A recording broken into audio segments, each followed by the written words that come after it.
Good morning. Morning. Good morning. Good morning. Morning. We'll try to unmute Jim to get the meeting started here. Jim, are you there? Okay, can you hear me now? I can. All right. We ready to boogie? I think we are. Well, welcome everybody. Welcome to our 10th monthly Zoom meeting. Oh, that's right. It's only number 3. It just seems like 10. I can't. Well, we're gonna welcome our new members, and I can't remember if I mentioned Matthew and Amy Harmon last month for May, and this month we have Jim Smith. So we'd like to welcome them to the club, and can't wait to meet them in person. So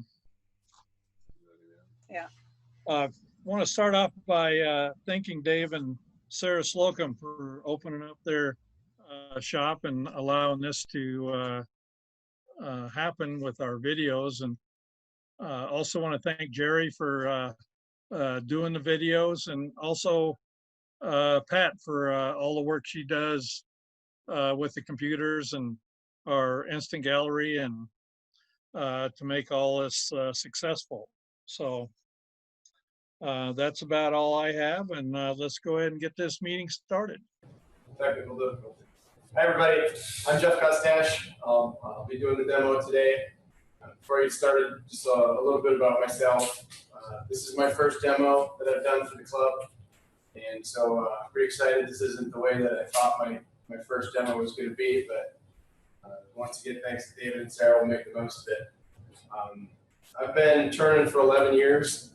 And I've been with the club for about 10 years. I just on and off through the years, and mostly in the winter. So trying to be more active in the club. And now that I'm the vice president, I'm kind of forced to be more active in the club. So looking forward to doing more of the club and doing stuff like this. Like I said, I've been turning for 11 years. I live in Chandler.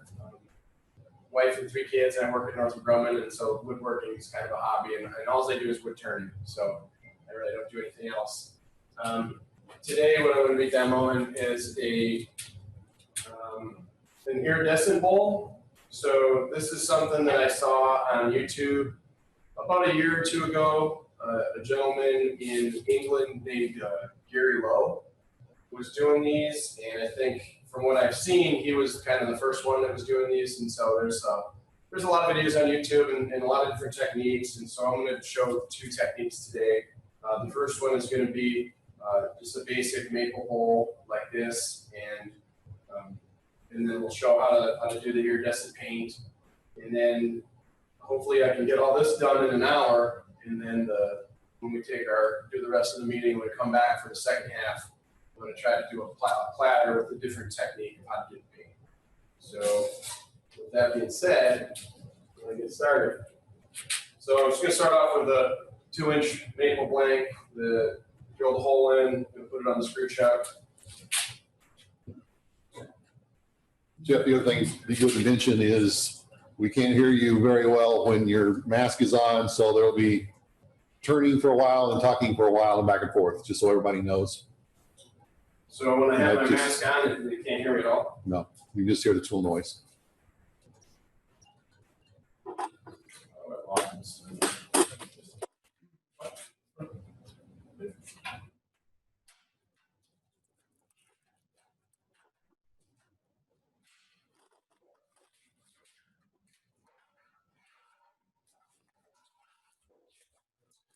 That's a bummer. I can't talk when I'm turning, huh? We'll give it a try. You can. So what I'm going to do then, since I plan on covering some of this while I was turning, so maybe I'll go over a little bit more before I start. So what we're going to do is we're going to turn the bottom first. I'm going to turn this around, and you can kind of see the geometry there. I got a little more, about 3/4 of the bottom, and then I'm just going to turn and recess for the chuck. And then I'll take it out of the screw chuck, flip around, I'll turn the top of the bowl, and then we'll come over here to the bench. I'm going to paint it black, and then we'll bust out the iridescent paint. and we'll go over that technique. Once that, I'll put the paint on there, it dries pretty quick, and we'll put it back on the lathe, and we'll turn out the inside of the bowl. And that should take us through the first part of the demo.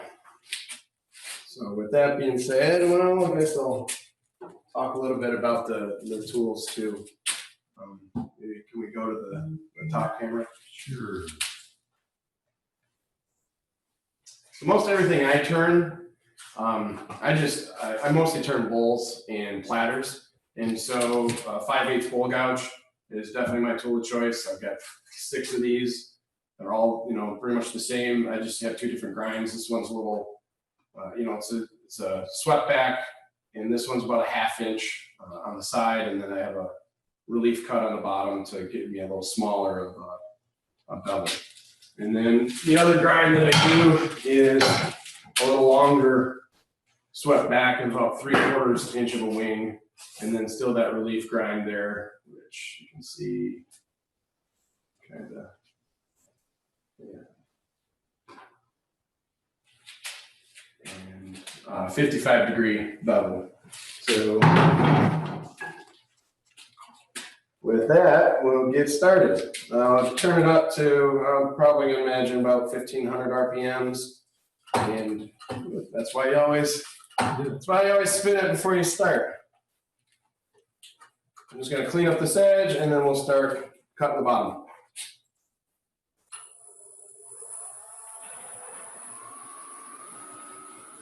Well, yeah, 1600 RPM.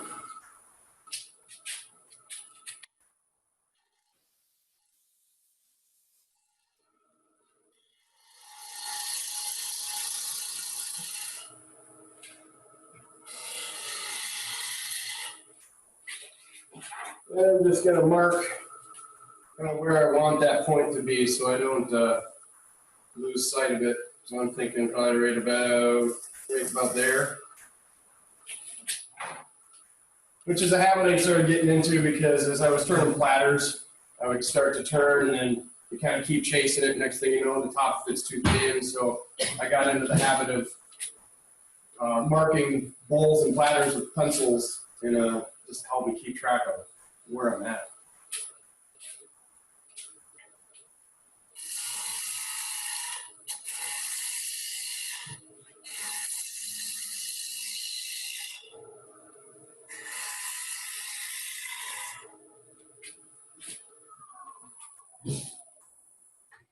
Since I'm doing a demo, I'll be good, and I'll make sure to shut off the lathe when I adjust the tool rest. That always is a good practice. Not something I always grab hold of it.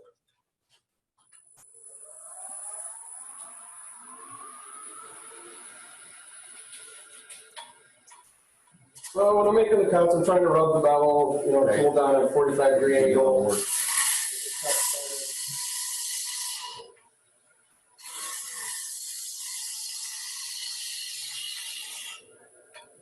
Got to get my shape established early. Got to get the shape established early and just keep going with that same direction so when you do the finishing cuts, you're used to that motion.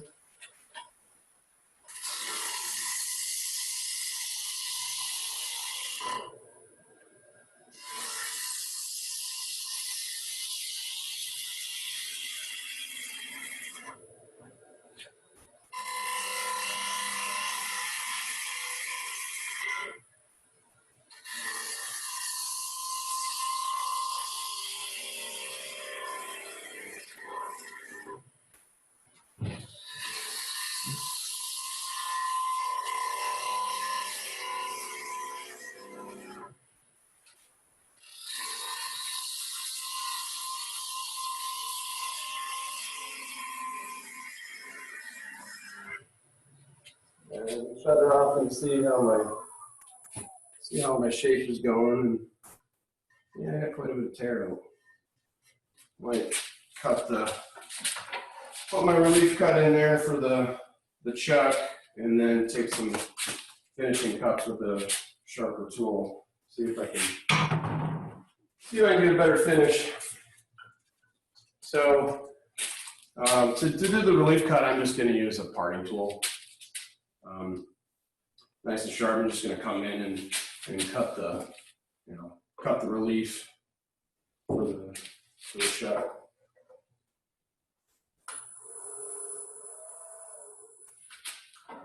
Tool rest a little.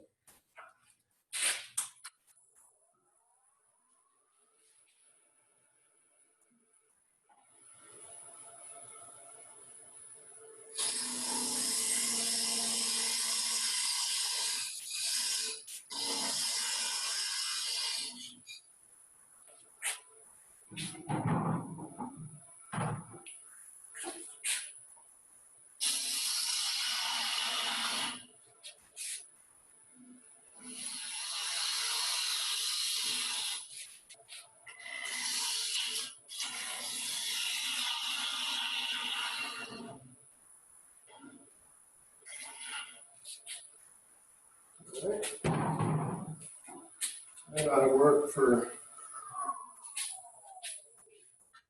enough in there to get the chuck in there and grab a hold of it when we flip it around. So hopefully I can take some finishing cuts and clean it. There's quite a bit of tear out in this maple. So let's see.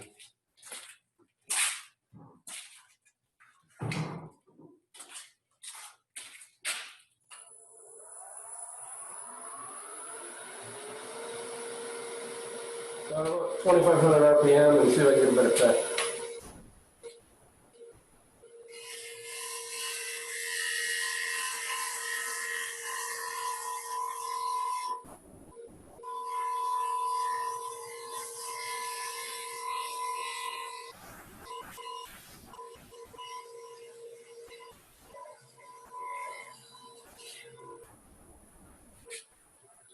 Felt better. Oh yeah.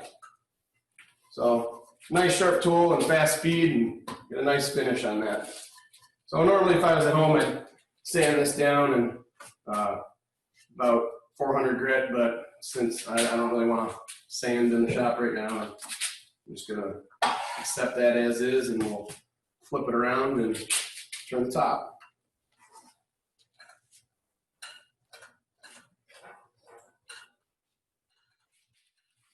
But yeah, that's the shape I'm going for. This one I made a little too straight. I wanted a little more curved, and so that's kind of what we got here. It's a little, I think that's a little more pleasing to the eye when it'll look better when we do the top. So I'm just going to take the chuck out of the screw chuck out.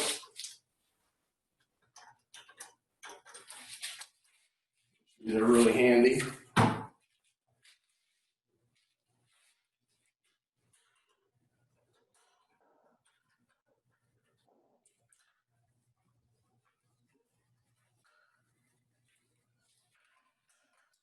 The other thing, I usually don't do recesses.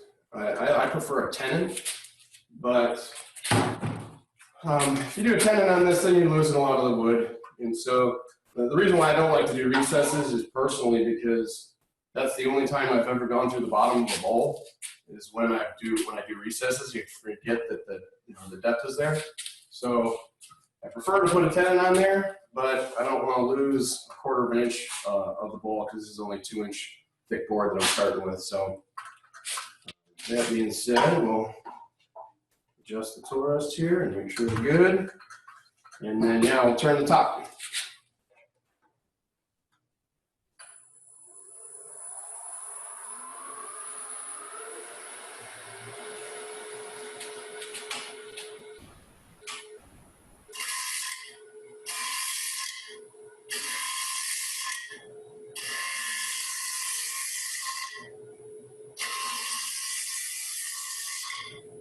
I'm always trying to get the cut started, rub the double. I'm keeping the bowl gouge up against my body and moving my whole body.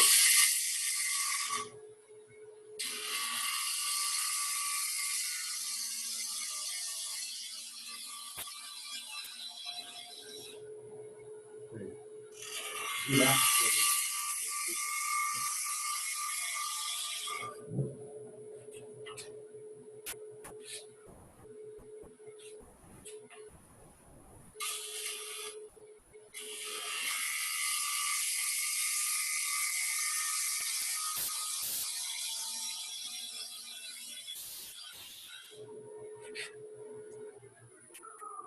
look and see what this edge looks like.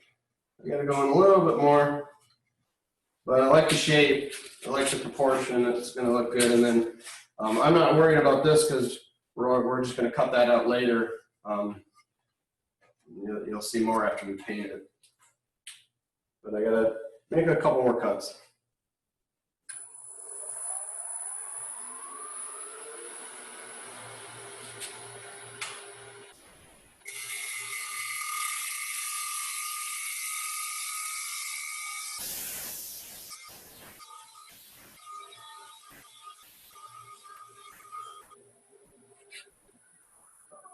Good. See, trying to see how this edge looks. There's still some flat spots on there. Got a little bit more to go. The famous last words, right? One more cut.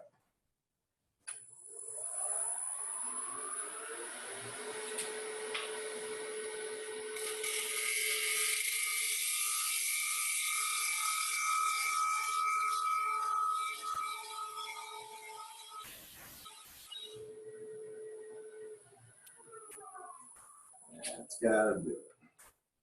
Yep.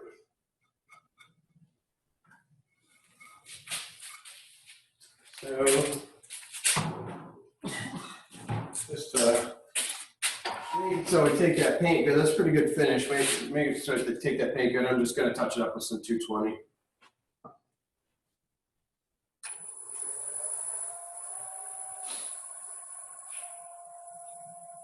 So usually when I'm sanding on the lathe, I'm usually turning about 500. You don't want to burn up the sandpaper. And this maple sand's pretty good.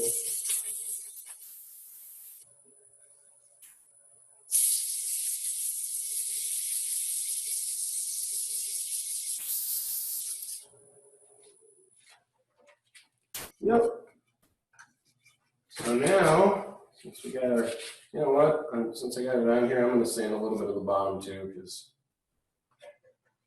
it's bothering me.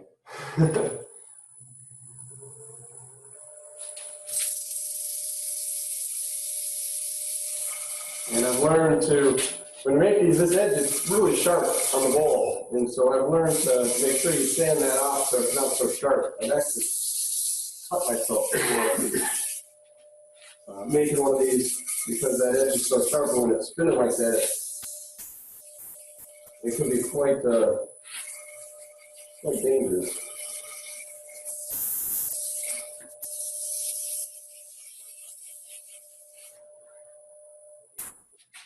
Okay, so now I think we're ready to take this off the lathe, and then I'm going to run outside real quick. David has a sheet out here. I'm going to run outside real quick and paint this black. So the way that this paint works, it's pretty interesting. You'll see it in a little bit, but the only way that the paint shows up as iridescent is if the background is jet black. So I just use this Rust-Oleum lacquer. It's a high luster coating, and it's really, really dark black, and it's got a nice gloss to it. So the iridescent paint, that's what actually gives it that iridescent look, is the black background. So I'm going to go outside, and I'm just going to cover this whole top with black, and I'll leave the bottom the natural maple color. But this whole top is going to be jet black. And then this is where the actual iridescent paint's going to go. And then after we do the iridescent paint, we'll turn out the inside. So with that being said, I'm going to take this off and run out real quick and give it a coat of paint. I always forget when I do a recess too that you have to turn the chuck the other way to take it out. Pretty sure that's pretty common with most of us woodturners. All right, I will be right back.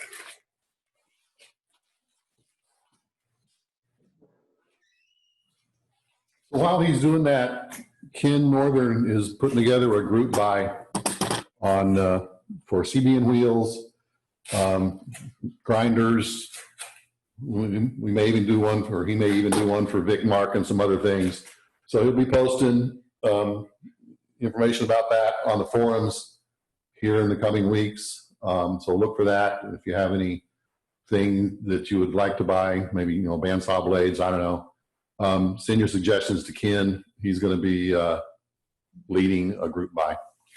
All right, so yeah, as you can see, I mean, that's just a really kind of a glossy jet black. If I was doing this at home, I would probably do 2-3 coats, but it doesn't really need that.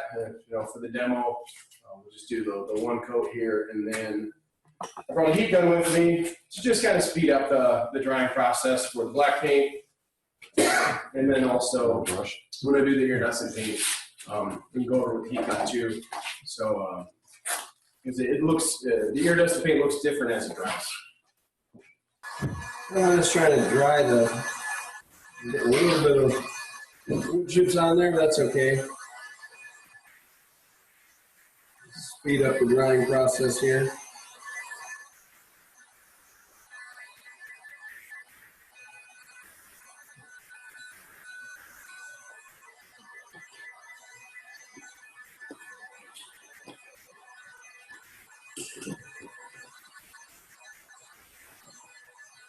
I've seen several different approaches on using this paint. It's pretty cool. It's pretty fun stuff to work with. And there's a lot of guys doing different designs with it. And I'm always interested to see what different people think is appealing.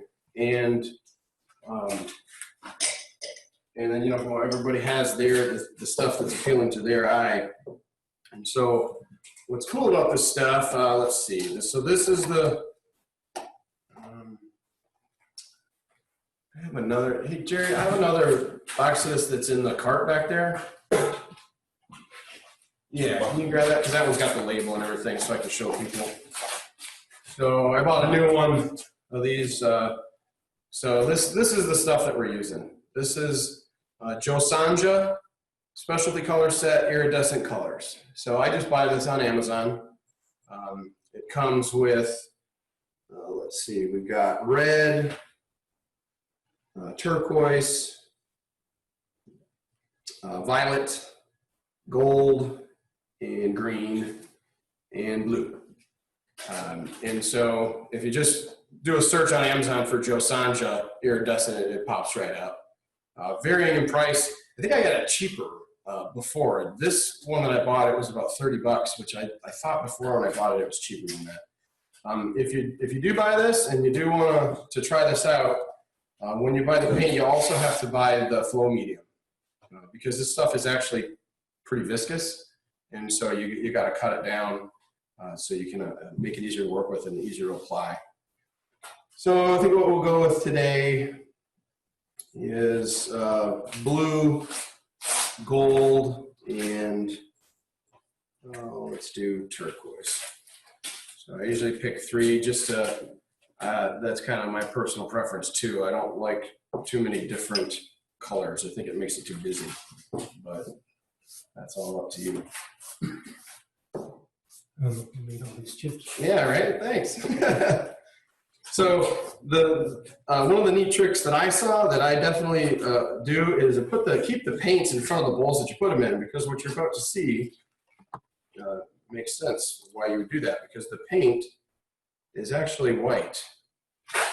So when you and that should be plenty right there. So yeah, you can see the paint's just white. So when you put them in here, you forget, you can forget which colors are actually which. So if you want to do specific patterns, it's a nice little trick to keep the paint there so you can remember what color it is.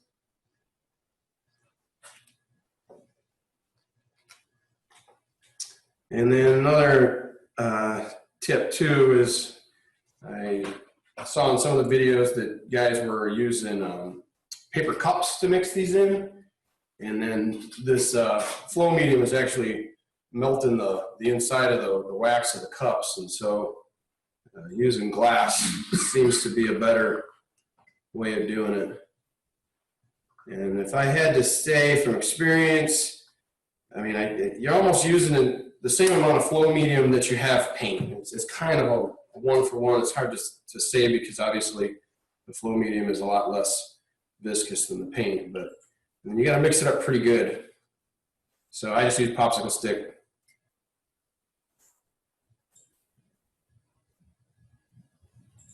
Get that all mixed up, and then I'll kind of let it set there for a little bit, and then I'm just going to use a paper towel to just wipe off this color.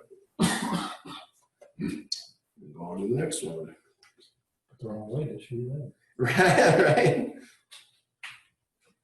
Which that's what's interesting, you know, like I said, how people like different looks. And, you know, some people don't want the colors to mix at all. And some people like space in between the colors. And you know, I'm going to do two different techniques today. This first one that I'm doing is the one I do most often. And people really seem to like the look of it. And it's kind of fun because when there can be a lot of creativity to it. So mix these all up pretty good. It looks like I probably made more than I need, but a little bit goes a long way. A sliver from the popsicle stick. So we got our paints mixed up.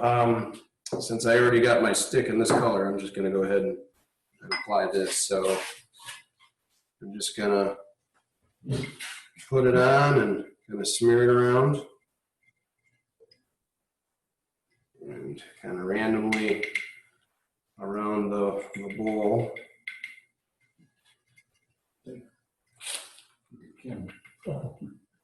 I can see it. We were talking about that earlier. There's 6,700 people watching. So randomly around the bowl like that, and I'll wipe this paint off.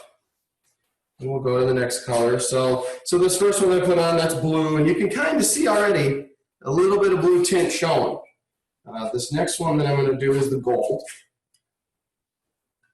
which I didn't think I was going to like gold. When I bought these, I thought gold, I don't know, maybe I thought it was going to look tacky or something, but boy, it actually looks really cool.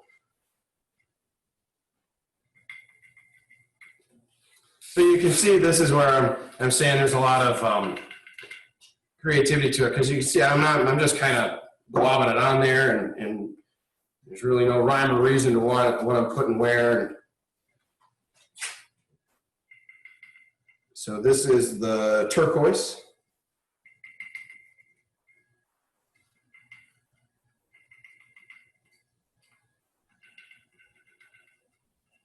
Just kind of smearing it around a little bit. So then the cool method that I came up with because at first I was trying to smear these around and try to make it all perfect. And what's tough about this stuff is if you leave the paint thick, it stays white when it dries. So you can see on this one that there's really not much white on there, but the first couple that I made, I had a lot of white, which meant the paint was too thick.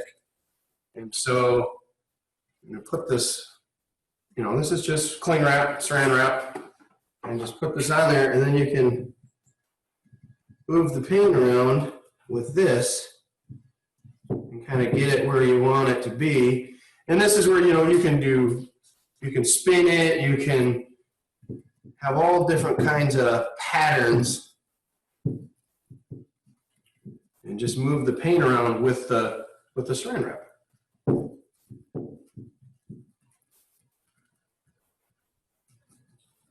And I don't mind if the paint overlaps each other. And that's, once again, that's personal preference. But I kind of like it when the paints come up against each other, and then even when I take the saran wrap off, you'll see I even mix it up a little bit more. But right now I'm just trying to push it to cover all the black. I don't really want any places where it's totally void of paint. I kind of like to have everywhere mostly have color to it. And I'm trying to squish it so I not only cover everything, but I can see where it's thick, like right here where it's thick. That's, you know, too much paint in that area. And when it dries, it's like I said, it's just going to stay white.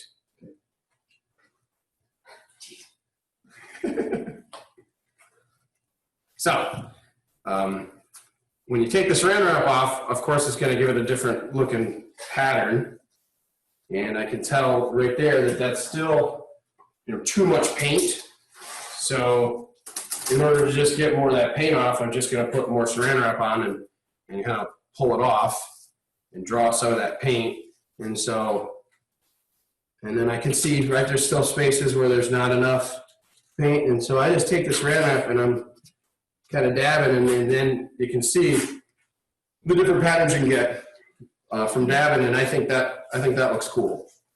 So I'm just going to kind of go around, and I don't really care if I get some of the gold on the blue, because as you'll see later, I think that looks nice to have a little bit of different, smaller, colors of paint in the larger groupings, like where the purple is. I have a little bit of gold in there too. It kind of gives it a better look.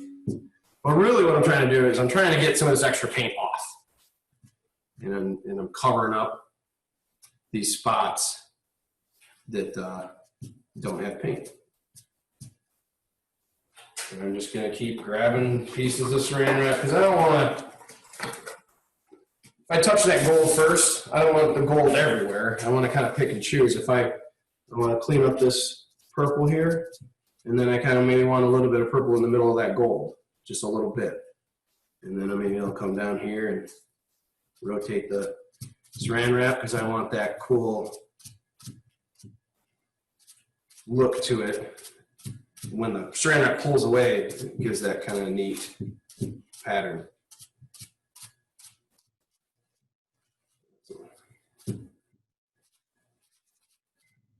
And so now I'm trying to just find these spots like this here. There's still too much paint there. And if I let it dry like that, it's just going to be white. And I don't want that. And then you can see, like right there, there's still a good bit of paint there that I want to try and pull off. So this is starting to come together, starting to look good. Make sure I got my edges.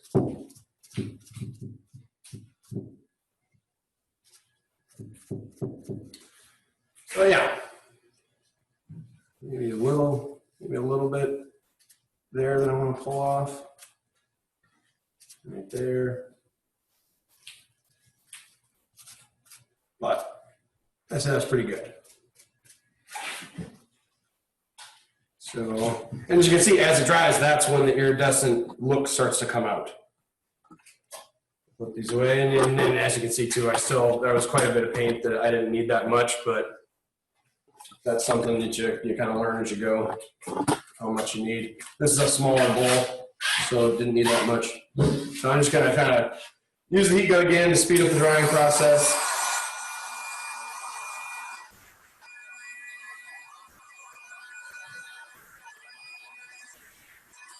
And then another thing that makes the colors even pop even more is spray on lacquer. So when we're done, that's what this one has, is a spray on lacquer. And I don't know where I put that can that I brought. I'm not going to use it, but I was going to show. Is it in the wagon? Oh, I thought I brought a can of it. What I use is the Deft. So yeah, here's what I'm talking about. You can see where all this is dry, you don't see any white, and then there's the white right there. So you can tell that's not dry. And as I dry it, it just goes right away. So you can tell. There goes. Oh, I got cooked it. A little hot. Who knows though, maybe that would be even a cool effect too. You come in here with a blowtorch and some of this stuff. But yeah, so you see, I don't like, that's a little more symmetric than what I would like. So, maybe next time I wouldn't have that. I don't know if I like how the blue kind of dominates that, but I don't know how good that shows on camera, but as you rotate this, it really does, the iridescent paint, it is exactly that. It's iridescent. It looks pretty cool. So we can turn out the middle of the bowl. See how warm it is. That paint's totally dry. No, it's not tacky at all.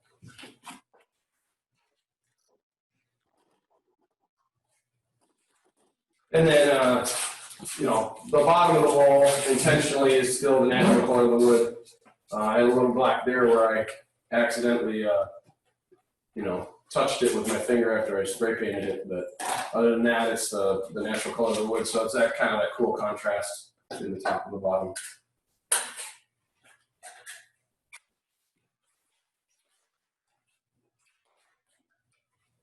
And that's another reason too why I prefer tenons is when you got a tenon in your chuck, you know, you just want to crank it as tight as you can. But when you have that relief on the inside, if you crank it too much, you're going to blow the bottom of the relief right out. So you can't tighten it as much. And usually I like to really crank on them and tighten it as much as I can. Just keep it on the blade. So Jeff, can you not save that paint for later somehow? No, I mean, I don't know. If you put it in a sealed container, if you put a lid on that, I've never done that. It might save, but I mean, a little. I guess the point of that is a little bit of that paint goes a long way, right? That's really the point. I just recommend, you know, learning for every time you do it, just make as much as you need, but. How long have you mixed it and left it open and used it? Very long at all? No, just like what I showed here is, you know, just do it like this, and then I take it over to the sink and the shop and wash out the bowls. And don't tell my wife that I used her creme brulee bowls for my iridescent paint. All right, cool. Yeah, that went right back on the chuck perfect too. There's no wobble or nothing to that, so that's nice. But then, yeah, this part's pretty straightforward. And all I'm going to do now is hog out the bottom of the bowl, and then, you know, I don't know how, we'll see as I start to go, you know, from the inside out, how much of the rim I want versus how much of the inside of the bowl. And then I'm going to be real cognizant, since this is a demo, to not turn through the bottom of the bowl. That's when that's supposed to happen. Right? And so, yeah, when I start here, I mean, I'm coming in with the tool, the tail of the tool, you know, out here at like 45 degrees. So, you know, I'm coming in with the bevel 90 degrees to the bowl to start my cut. And then opening up the flute and swinging all the way around to where the bevel is parallel with what's going to be the bottom of the bowl. So every cut, I'm doing that nice, you know, swinging motion. And, you know, typical to, you know, anytime turning inside the bowl. So that's what we're going to get started on that.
That's going to just stop it and see how the shape's looking, see if so yeah, I'm pretty shallow. I can definitely I just want to make sure I got the right shape before I continue going on. I don't want to get too far if I don't like the shape of the inside. It's a little weird doing this because, you know, normally with a normal bowl, you're going to have that wall thickness. And so you could just take your fingers through and see if their wall thickness is even. But since this isn't a normal shaped bowl, I'm going to stop it and just make sure I like the inside of the shape of the inside. So I want to go deeper to get the right shape.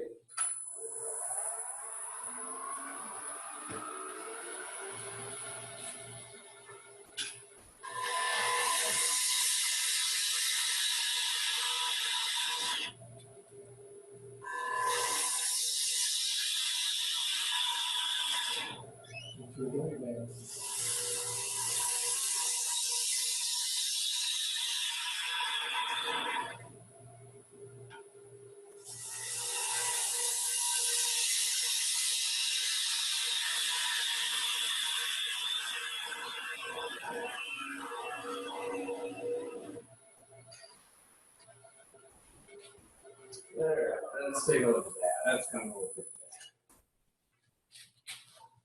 Yeah, cool. I like that shape. I want the bowl a little bit bigger. I don't mind if I lose some of the area that I painted. I'm thinking maybe another quarter inch or so, and then I can. But that's the right shape, so I'm just going to keep that same shape and just go a little bigger.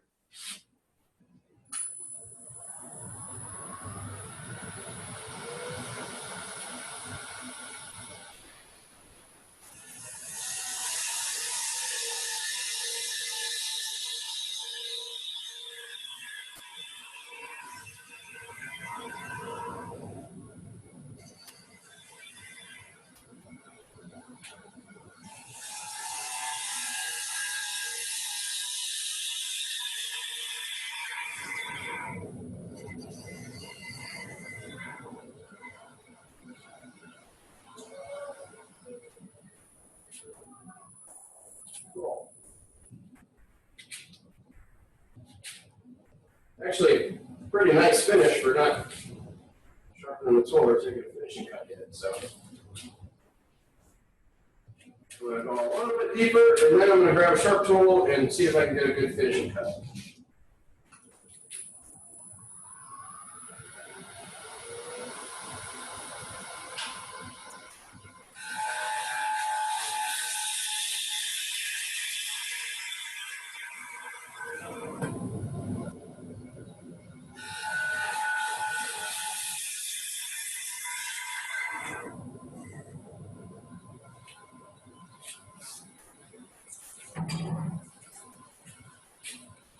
All right, so a nice sharp tool, and you know, this is where it really comes in handy. Where I don't know, how many people use that relief cut on the back of a bowl gouge. When you're doing the inside of a bowl, this one's not so bad because it's pretty open. But if you're making that transition from the wall to the bottom, and you have a full bevel on the tool, it makes it harder to make that transition. And then you also, one of the problems that I would have is you have it's like a ridge pattern on the inside of the bowl. And having this relief cut on the bottom and taking some of the heel off of the tool, it helps with that. It makes the bevel so it's not as big. And you're still right in the bevel, but it makes the bevel smaller. And so making that transition from the wall to the bottom of the bowl, it just makes it easier.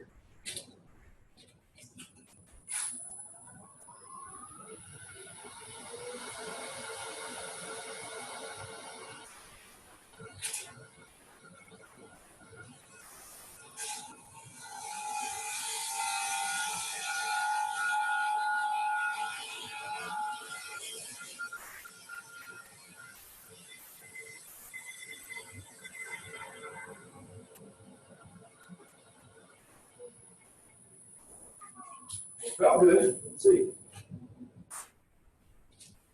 By golly, I think we did it. Yeah, nice sharp tool, nice speed, and nice finish. Could have gone a little deeper, but I think that's okay.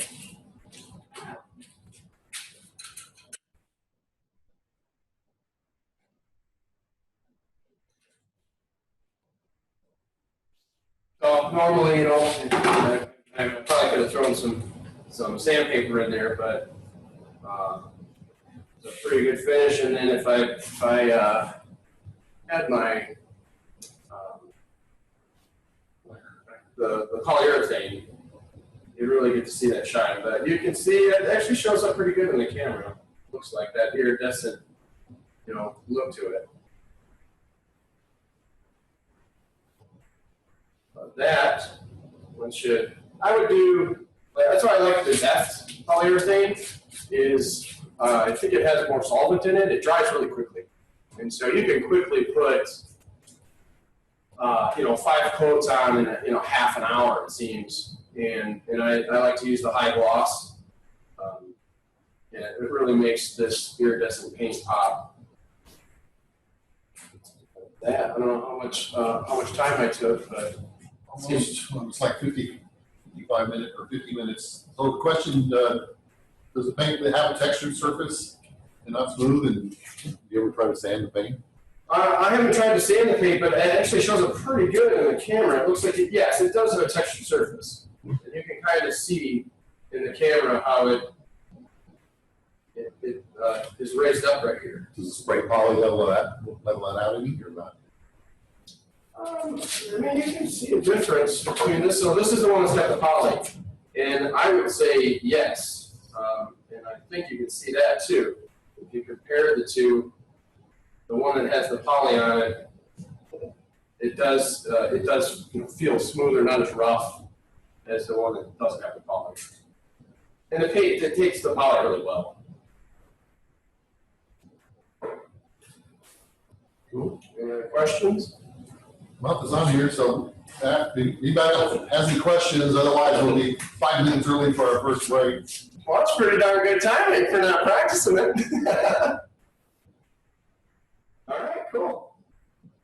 Okay, so we'll just take a break now and come back and we'll start the instant gallery at 1, which is like 7 minutes from now. So we are ready to do the instant gallery.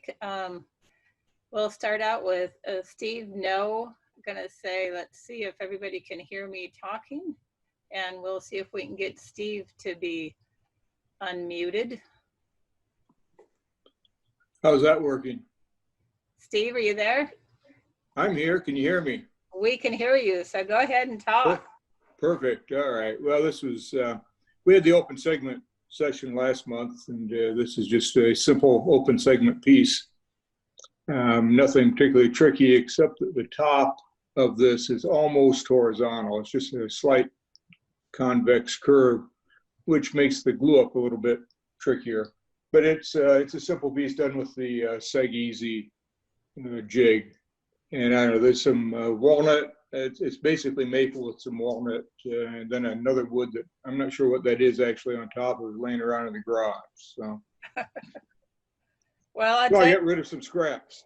that's awesome for turning around and doing it after the last demonstration. Well, you have to have something to do when we're locked down here. So there's another picture of it there. That's great. The open segments are kind of fun and they're very easy to do. So that's your very first one? that's first open segment, yes. Very nice. I've done a lot of segmented stuff, but I'd never tried one open before. So Well, Brian inspired you, so that's great. that's great. So who do we have next here? We have Andy, who is actually contacted me and said that he was on the road and wasn't going to make it today. But he had submitted his work. So he had 2 of them here. And so we are, you can see his work. After that, we have Rob Carlton. Rob, you there? Sorry, can you hear me now? I can. All right. No, so this was just one of my first feet on a bowl. I was doing this for a different item, specifically just testing to see how it was done. That's pretty much it. It's just kind of my first one. It was interesting to do. It happens to be mesquite. I gotta say, so those are 3 little feet there. That's cool. Yeah, it was different. Does that mean that you're not fond of it? I like my other one better, but I had issues with the other feet. And this one, again, from the same piece of wood. It was just something. It was the first piece of wet wood I think I've received or have had. Both of those were wet in 5 years. So everything I turn seems to be dead bone dry. This is, like I said, just happened to come across it one day. But it was just basically a hollow form. That was it. Nothing fancy. I was just doing it to kill time. Well, it's a good thing to kill time with. I think there's lots of the woodturners out there doing that. Yep. Thank you, Rob. So Pete, we got you up next. Okay. Okay, this was a piece I got at the the thing that we went to in Sun City, where we picked up a bunch of materials there at the estate sale. And I don't know what the wood was that the bottom was, but it was partially turned. It was very rough and very dry. If anyone knows what kind of wood that is, you could let me know. It turned like I was turning Douglas fir, because the growth lines were very hard and the sapwood in between them, it was very soft. So it tended to skip and it tended to dig in. So it took a little tricky turning in that, and I used some negative rate scrapers to make it smooth. And then the outside was segmented with maple and canary wood. And I had turned a bunch of rings and I just fitted them on there and returned it. I left the rim fairly wide. That's like about a ½ inch wide. And I did that purposely because it gives it a little more solid look when you use these. And the walls actually going down into the bowl are about 3/16 of an inch thick.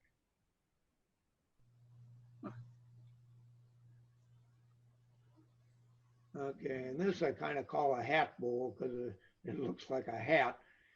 It was walnut burl, and I turned it with a recess bottom, and then all of my work I usually finish in just tung oil, and usually 1 or 2 coats, sometimes 3 coats. Very nice, very nice. Jack, I think you're up next. Oh, unmuted. Look at that. You're unmuted. Yeah. Well, this is kind of a combination of Barbara Gill and Art Leisman with the lost wood method, and I kind of played around with it and able to come up with some different ideas here. And the piece with the steep ball in it is the one I took up to Portland this last, well, when was it, 2 years ago or whatever. But just a fun little experiment, playing around and trying to do stuff that people look at and say, how do you do that? So, but it is a split turning. So. Wow. It looks very intricate to me. Yeah, you guys scratch your head a little bit trying to figure out how to do that. Sounds good. That looks nice. Thanks, Jack. I'm gonna say, we got Terry next. Hi, yeah, this is a piece of Cara that I had sitting in my garage for about 20 years. So yeah, it was bone dry. It sat around when I cut the tree down, which actually grew in our backyard. I didn't have a lathe big enough to turn it. And so I finally got around to turning it a couple of weeks ago. Are these out of the same wood? Yes, the natural edge and the regular bowl were both from that same block of wood. Very nice. Sounds good. I'm gonna say we have Larry. Let's see, I think you're next. Okay. That's a piece of box elder. Turned, hollowed down to a little less than a 1/4 inch. Then I put a walnut top on it with a black finial. Huh. Any question? What is the red in there? Is that? That's natural in the box elder. It's caused by a fungus in the tree. We have box elder up here. I don't know, the arborist up here told me about 1 in 10 have red in them. So whenever there's cutting a box elder tree down, it shows red. I've asked them to call me, and they usually do. Right now, I've got a rather big box elder out in the barn.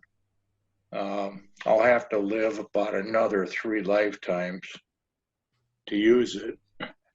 It's too bad Arizona is so far away. It is a little weird. So what else you got? That's a piece of walnut. Again, a tree we cut down. Turned it, put the 6-inch marble in the middle, and the outside of that is a cove which fits your round crackers. So good for crackers and cheese. Looks good. That's pretty good size one. I think that's about 15 inches or so. So Larry, Ken Northern, I think he's asking that about, he says, what are you using to keep that flame from fading? Is that on your previous piece of wood? Your flame will keep indefinitely as long as you keep it out of sunlight, direct sunlight. Okay. It may fade a little bit, but if I would set that piece out in the sunlight, that red would disappear in a matter of days. And what kind of finish do you have on that? That was probably wipe on poly. Okay. Very nice. Well, I gotta say, always something different from you, Larry. I try. Jim, you're next.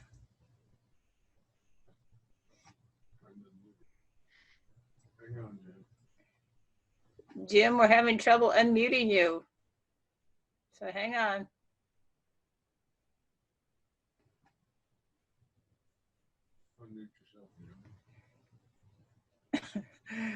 You just don't want to unmute. Maybe Jerry can do it. I wonder why you're different. Everybody else is unmuting, but How's that? there you go. You got it. I clicked on it over here.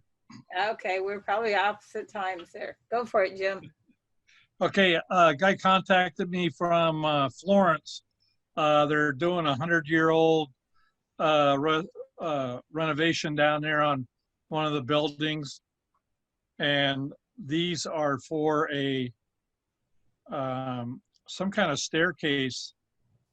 And they brought me some of the beams that they cut off from some of the building that they had taken down. And I think they're like a Douglas fir, but boy, it was sure tough to turn, and they're gonna paint them some kind of ugly green. So they had quite a bit of cracks in them, so I had to keep filling them up with epoxy and shavings. So it was a pretty interesting turn. So they're about 10 inches tall and about 8 inches in diameter for the big ones, and they're about 8 inches by 6 inches for the small one. Well, that's unique. Yeah, that's what I thought. Well, let us see next month. Let's see them painted, or maybe we can actually see them in the building as they actually get in there. Yeah, he said he was going to send me some pictures when he gets them done. Very good. We got Mike Mitchell next. So if we can't unmute you, I think you can maybe unmute yourself.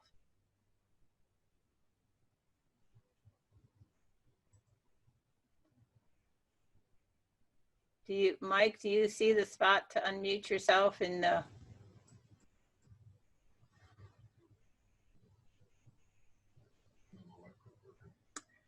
Hang on.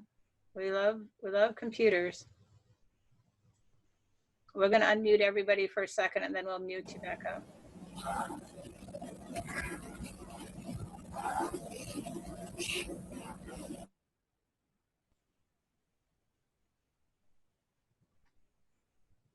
Mike, can you click the unmute on your button there? Pat, check the chat room. He wrote a chat. He doesn't have a mic. Oh, look at that. What a good job. Thank you, whoever did that. Okay, so in the chat room, he says, hang on just a second, I'll read it to everyone. In the chat room, he says, I don't have a microphone. It's a knitting bowl of carob wood, about 11 inches across the opening. And he actually responded on the email that was when David and Sarah were trying to figure out what the different woods were. So, and this was a piece that he had had out of carobs. So, so that was Mike responding to that. So that's great. So Don Mitchell, let's see if we can, there you go. Don, you're ready.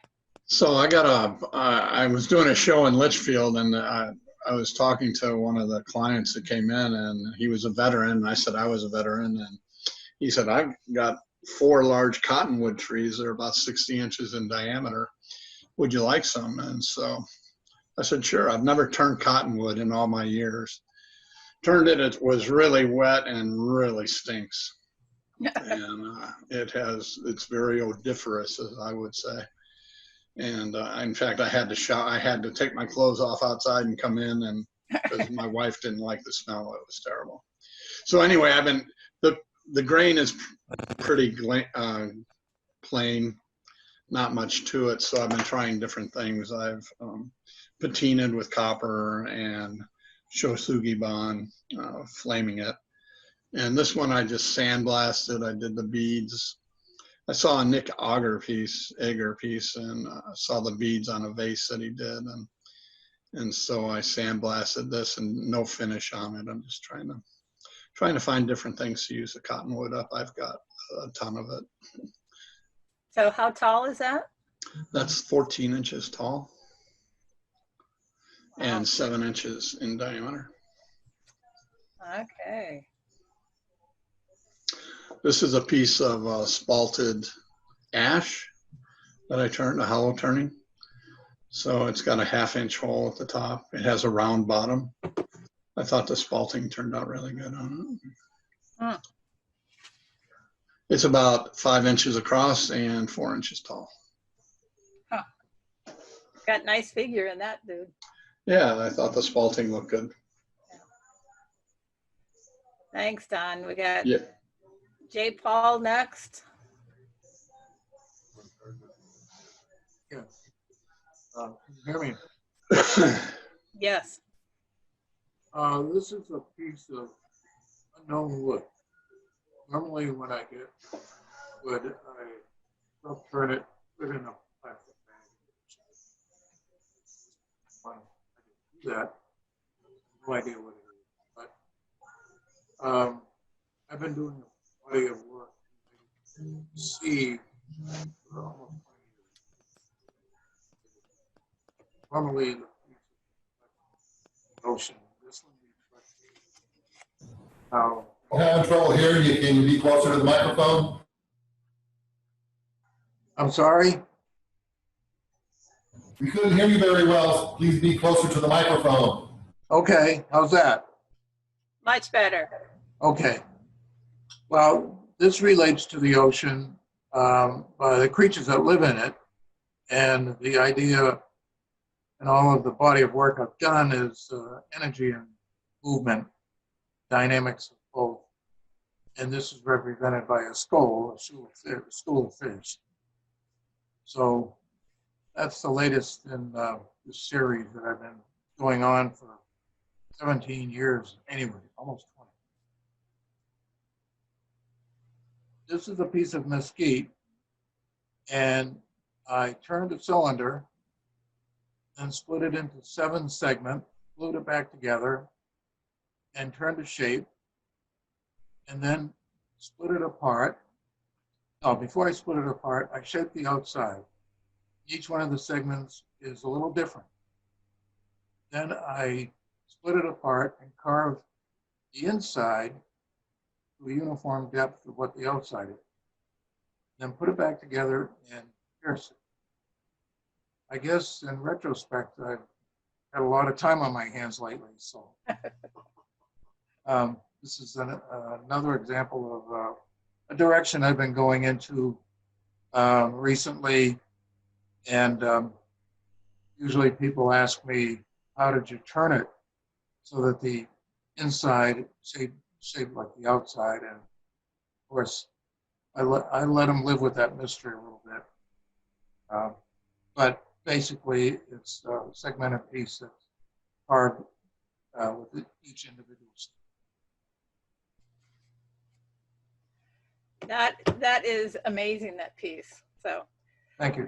thank you. I gotta say, we have Jim next, who I can never say his last name. So Okay, yeah, this is actually a cherry that I was going to use for John Beaver's demo and didn't, but Jim McCleary and I made the jigs, and I brought my pieces home, and I actually got it assembled, and I tried this out to make the wave bowl. Couple of things I found out is the blade that I used on the bandsaw was pretty rugged. You can actually see that it didn't fit together smoothly in this. It's neat, and I have success. Everything works good, except I had to contact John Beavers and ask him what the blade teeth he was using, and he said between 10 and 14 TPI. And so I'm looking around where I can find that type of blade for my length of 18-inch bandsaw, which is becoming a challenge. So that's a success, really. And thanks, Jim McCleary, for the jig. well, you have another interesting one here. Okay, this is Audrey. Why do I call it Audrey? Because if you remember, one of the worst movies ever made was A Little Shop of Horrors, and it was Audrey. And as this started to come together, that's all I could think of, because it's mesquite in the base, but what happened was, as I used the Carl Jacobson idea to darken the edges. It's a box. And then I wanted to try color, and okay, green for the base. It's sort of like a flower and stuff, and a yellow. It's kind of neat, but I don't like the solids, the all green and the all yellow. And then the finial is, you can't see it all, but again, that was embedded in acrylic and then turned. So it's visually, it's kind of neat. Why do I call it Audrey? Well, in that Little Shop of Horrors movie, it was just disaster after disaster. I dropped it twice. You can't see that it's missing. Well, maybe you can. Several leaves. The Acrylic didn't really set up great. It flew off the lathe a couple of times and really broke off a big piece. And super glue works well. But, you know, it's So everything that could go wrong went wrong. it went wrong. But, you know, you got to try. And I like this idea of flour. And it's a little thick, but I'm going to try again and try some different things. And while I've got, has anybody bought a laser pecker? Okay, that's the name of the product, and it's for laser engraving. And if they do, they can. I'd be happy to send the email and see what they think of the product. It was mentioned in last AAW journal. Thank you. Well, if anybody has any knowledge on it, they can stick it in chat or they can send it to the wood turning group and we'll get everybody with some knowledge on it. So, Frank, I think you are up next, and I know you actually wanted some feedback. And are you on there, Frank?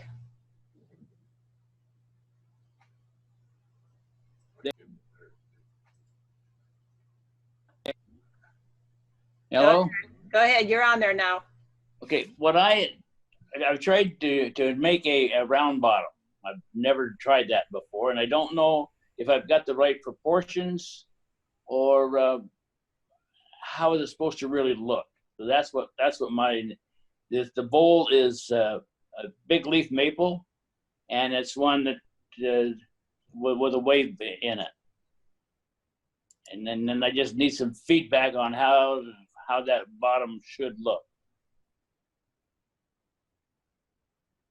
Well, we'll get some people that maybe they'll be emailing you, and you know, all members, just a reminder to you that if you go into the members only section, anybody that said it was okay to share their information, there is a directory in there that you can print out, and there is a map also if you want to see where people live that would be close to you. But Frank would like some feedback, so everybody give him some feedback on round bottom design. Thank you. Thanks, Frank. I think my husband is next. Dick Jones. I'm going to use my wife's mic, so I'll talk up. When Jim McCleary and I went up to Globe at the end of March and got the first load of juniper and mulberry, he also had olive that he had picked up. And so he loaned me a couple pieces of olive, and this is the crotch piece that I had on the lathe on the left. And this is kind of what the bowl looks like when I finish turning it on the right. I only have finished it with boiled linseed oil right now and buffed it out a little bit. So I got a little bit more finish to put on it, but that's kind of how it turned out. Sounds good. Well, I think, Jerry, we are back to you for a demonstrator. So I will stop sharing my screen and it is back to you. Okay, thanks. Nice pieces, everybody. Oh my God, another hour and a half? Absolutely. All right. Take as long as you want. Cool. Okay, is that the camera? Yep. All right, cool, welcome back. Before we get started on the next one, there's some thoughts during the break. So, you know, I've never used the heat gun before, and I can definitely tell the difference between the one that I just did in the demo using the heat gun. The heat gun seems to take some of the luster away from the paint. So, you know, I did that for the demo to speed things up, but I wouldn't recommend using it, at least from this, you know, one data point that I have. But I could tell the difference between the vibrantness of the color, right? And that's really what's cool about the iridescent paint is just how that color pops and it just kind of grabs your eye. So wouldn't recommend the heat gun for anybody. And then I had the lacquer in my truck. So I don't know if you guys use this or not. Everybody kind of has their own thing that they use, but this is the one that I like. I just get it at Home Depot. And like I said, it dries really fast and it goes on really well. And this is what I use for all my, you know, my handles and And, I usually don't lacquer bowls. I usually use Danish oil, but with this iridescent paint, the lacquer definitely makes it look nice. So just wanted to show that. So That said that you got an hour. I have an hour. Around 2:30 we'll have a raffle. Then you might have more time after that. No, I'm gonna try to hurry. This one's gonna be a little different. So I did the bowl that I did for the first segment. I made that, I did that on the first segment so I could get any of my nerves out of the way because I've done that plenty of times. This one is going to be more of, so I don't know if people have seen Gary Lowe. I mentioned him earlier. He's the one that I got the inspiration for this from. And he does them more as large platters, and he does the iridescent paint on the rim, and he calls it the cosmic cloud. And so I'm going to kind of try to do a little more of an attempt to show his technique and what he does. On the first segment, I kind of took some different things and kind of made it my own, but this one is going to be kind of more of what Gary does. It's just a little smaller. He does some more like 20-inch platters. And, I don't remember off the top of my head what this is, but I want to say it's probably about 11 or 12 inches. So I try to do more of a platter bowl. And then do the iridescent paint again, but to do it in his cosmic cloud technique. So, same thing before, I'm going to be turning the bottom, but this one I'm going to have like a lip of the platter on the outside. So, we get this round first. I'm going to mark on a pencil so I make sure I know where my lid of the platter is going to be. And then I'm going to turn a 10 on the bottom of this one because I don't need it to be this thick. Versus the last one. So we're going to turn the bottom and turn 10. That's what we're doing right now.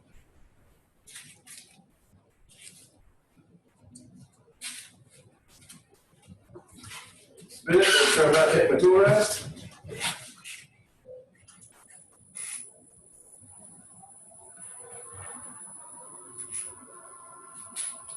So I'm going through it up.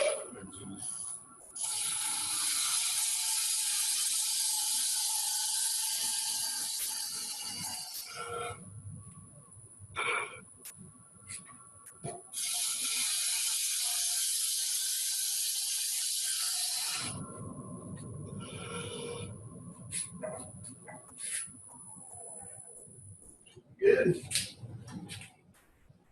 All right. So I'll stack around so we can do the bottom.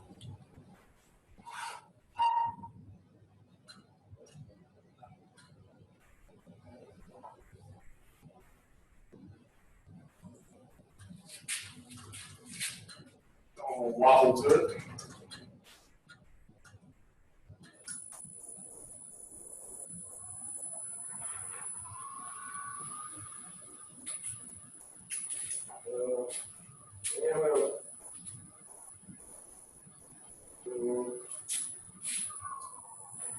Got a lot of wobble to it right now, so I don't want to put my pencil mark on there because it's not going to be even. So I'm going to come around to the face, and I'm just going to clean it up real quick so I know that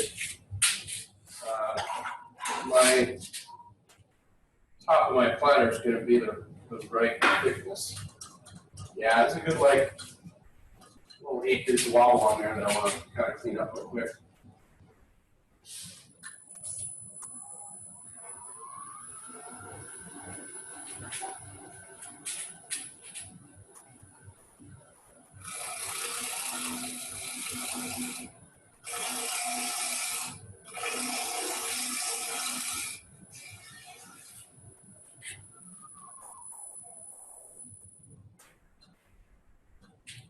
Once again, I'm just doing that so when I put my pencil mark on it, I know that that thickness of my top is going to be the right, it's going to be even.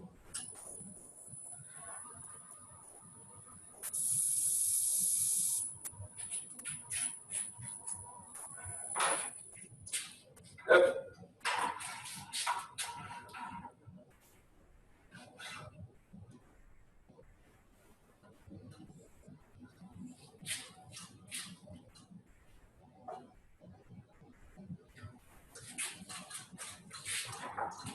And then I'm gonna mark where how big I want the bottom to.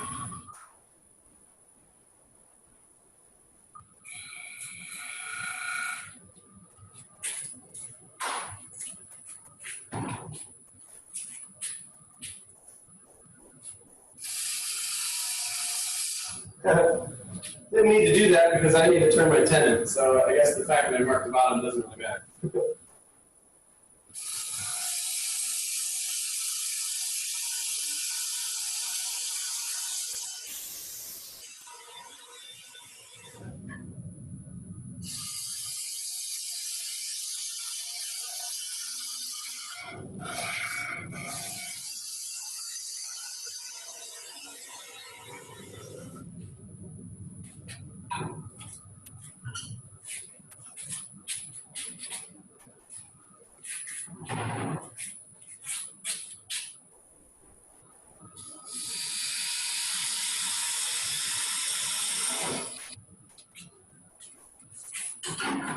Okay, now I'll mark the bottom.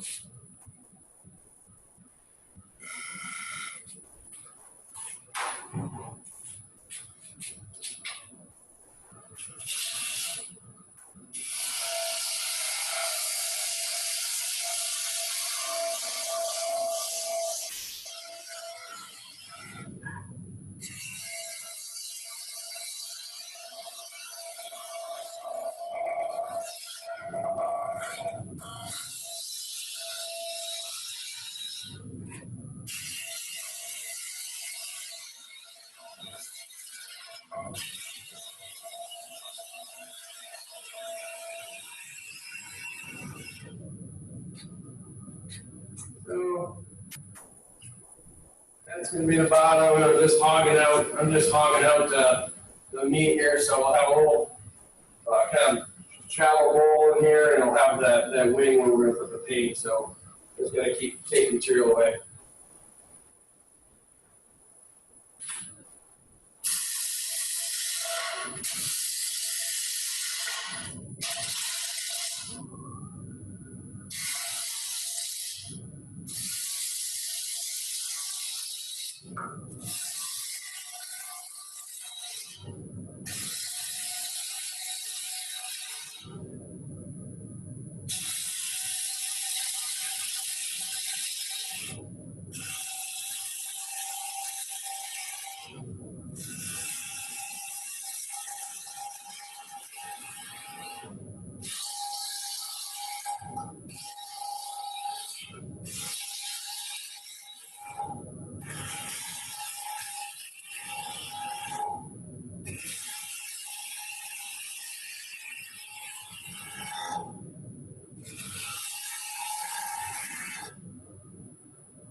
All right, so a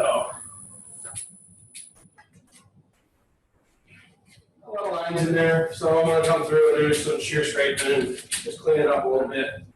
But I even come in here a little bit more so I have a more pronounced lip on this when we flip it over.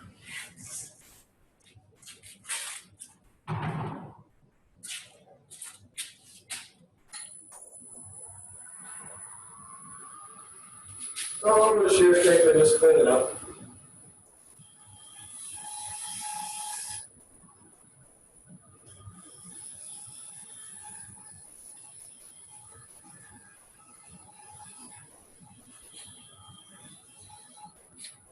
I'm just using this nice, that's what I like about this grind is having we got about 3/4 of an inch of wing there that I can use at a nice angle and just come in right here and just use that wing to shear straight.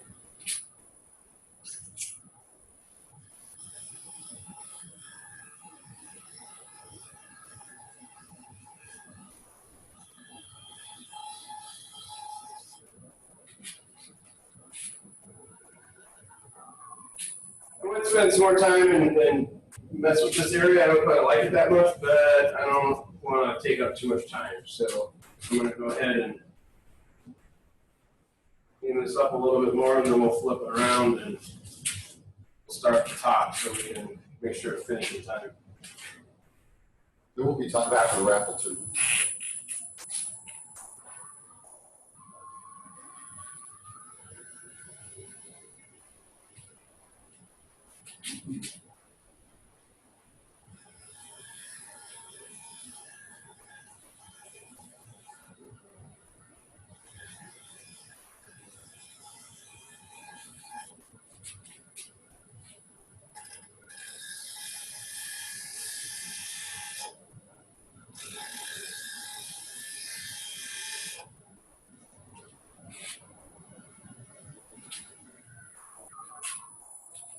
Okay.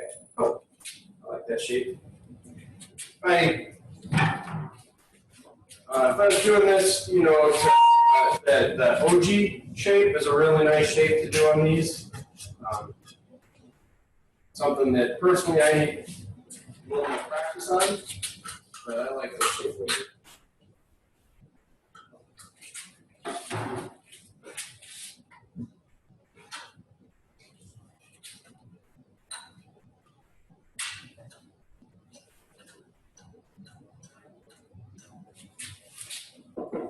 So,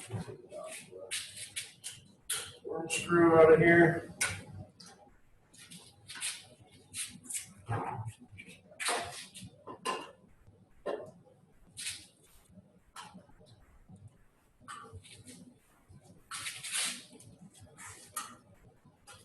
Don't need to spend too much time on the top right now because I just want to get the lip of this and kind of establish how you know how wide I want it, and put some grooves in it, and we'll hollow it out later. So it shouldn't spend too much time on the front of it here. Top of it.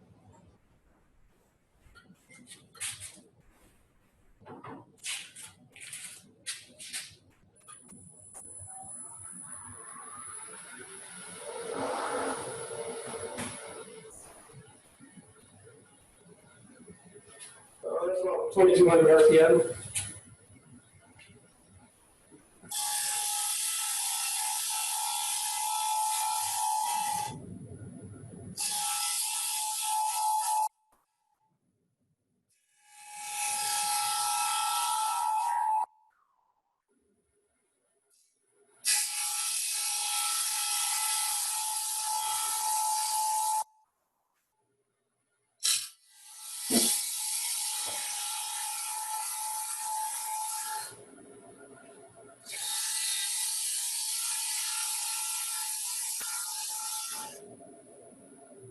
Let's see. When I first started making some of these, would make the tops flat, and it just looks awful. So when I make the lip here, I do want it angled in a little bit. I don't want it flat. So that actually has a nice wall thickness right there. And that's probably, looking at it now, I might go in a little bit more. So this is, this space is where we're actually going to paint.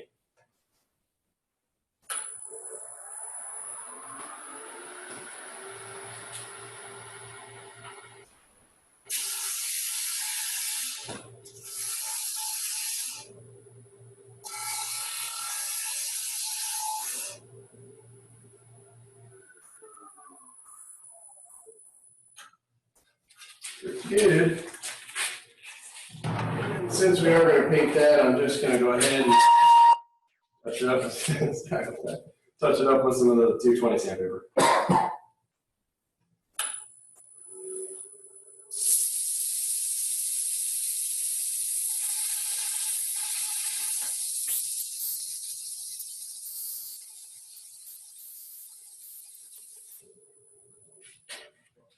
Okay, so on the, I'm gonna take a skew and I'm gonna put a groove on the outer edge and kind of on the inside to where we're gonna put our paint. And that looks really good too. When you make the bigger platters, that makes the area where it's painted stand out better. Having these the grooves that border it out.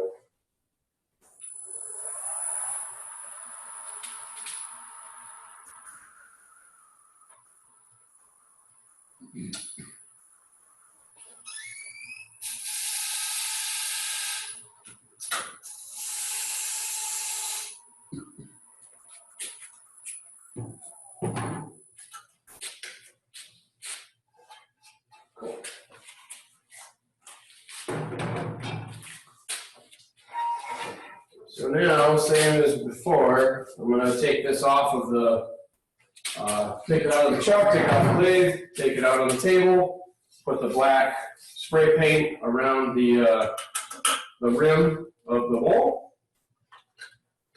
and then we'll come in and we'll put the iridescent paint on, and we'll use a different technique this time. This is the what we're looking at for the face. So that groove's about 1/16 of an inch deep and bottom of the bowl.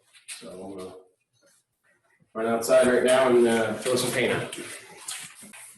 Jerry, should we do the raffle now, or do you want to wait a little bit before we do that? Go ahead and do it, because then you won't have to blow dry it. So sure, go ahead. So let's see if we can get us on here. Thank you. Okay. Am I on? Yeah. Okay. So the first drawings are going to be for all of those who signed up. So as long as you sign up by the 18th, then your name is in the drawing here. So let's see what happens here. This is for a $25.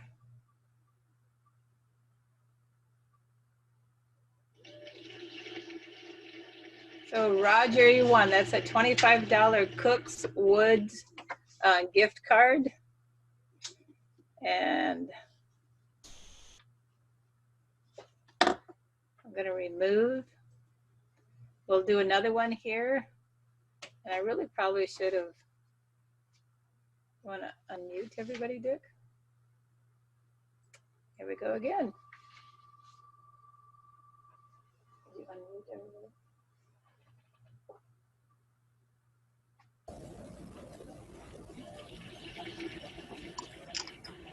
Mike, I think you're out there, aren't you, Mike? Oh, can't hear him. So we got Mike as the second winner. Congratulations. Yeah. So now we're going to go over and we're going to get the instant gallery for today. So we'll see who we have a winner here. So this is instant gallery only if you sent it in by the 18th.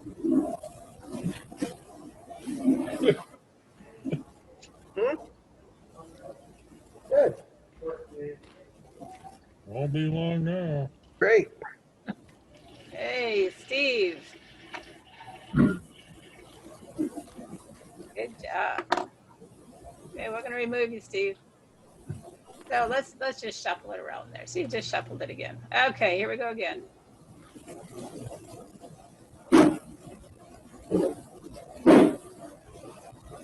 Oh, what's gonna happen? Jump! There you go. Greg. Next. So that was it for the raffles. I'm gonna say I do want to tell everybody that the raffles are just for those if you sign in on the link. So if you come in late, then it's not going to, you're not going to be on the raffle. And the instant gallery is also for all of those that are sent in. So the other thing I wanted to let you know is that we're heading out for 5 weeks to Michigan. So if you can send me stuff, I'll be on the road. I'll be doing a newsletter and stuff from a travel trailer or from a Starbucks. So if you guys can send in pictures for the newsletters or ideas or questions or anything, that would be really great. We have one due this coming Wednesday, that as far as the newsletter deadline, and then the following will be the last week of July. We'll still be on the road. So if you guys can send anything in for the newsletters, that is awesome. And of course, we're virtual. So right now it looks like July will be virtual, but we're going to have a board meeting this next week to make some decisions. And so if we're virtual, we'll be back online with you. But, so that's about it for me. I'm going to say, Jerry, are you back in there? Or do we have any other questions while we have the mics open?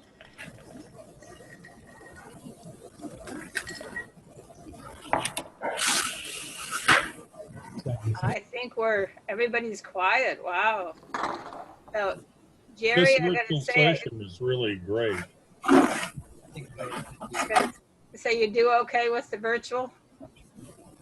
Yes, especially if you're a snowbird. That's true. Well, we're going to mute everybody again, and I think Jeff is back online there. All right, so that was great timing for the raffle. So what I did during the raffle is I went ahead and I painted the bowl, the black. I mixed up the paint, so we're going to use 3 different colors this time, so we can kind of get to see all the colors that come with the kit. So this time we're going with blue, red, and violet. And when I apply it, the way that Gary Lowe does the Cosmic Cloud Bowl is he puts the iridescent paint on and then blows it around with an airbrush. So there's nothing in the airbrush, it's just I'm just using the air. But that's what gives it the cloud look. So we'll just start with, a dab of paint there, and then kind of come in with the airbrush, and you can see how it moves the paint around, and then you can that's what's nice about putting the grooves in it, is you can blow the paint around and kind of get it up by the groove, and then you can put the brush down into the groove and blow the paint out. And so you can see as we blow it, that's where the color starts to come. So then you can really play with the shapes. I don't know if I'll go around the whole bowl here because you kind of get the idea, but it's pretty cool.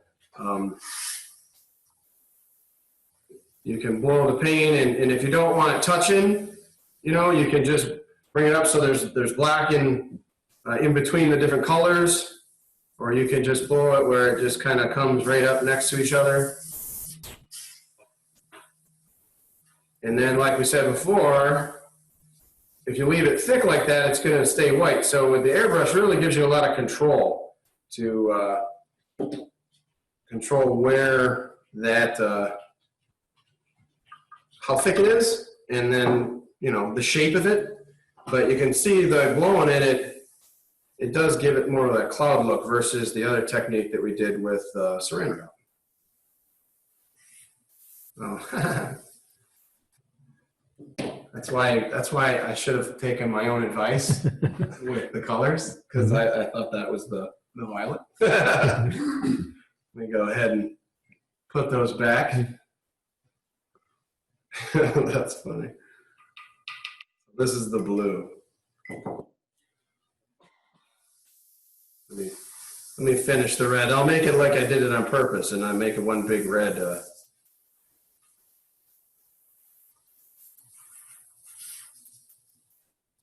So let's see.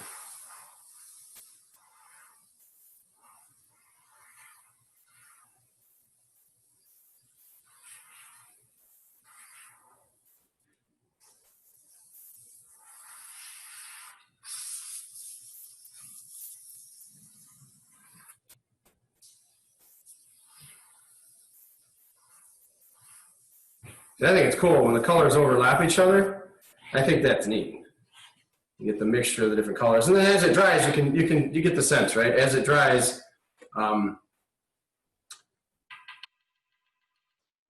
more of that's when the color really shows. So that was more blue there. I'm going to take some of the violet, get it in here, and let's maybe make those mix into each other a little bit.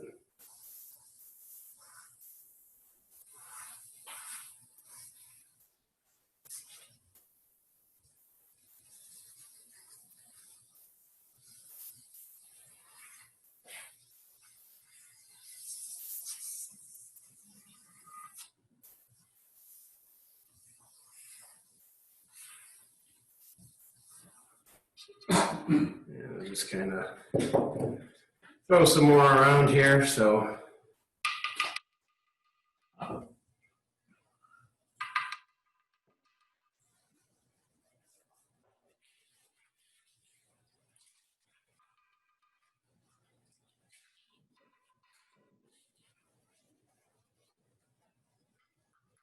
you get the idea. You can kind of just play around with it and see what kind of looks good to you.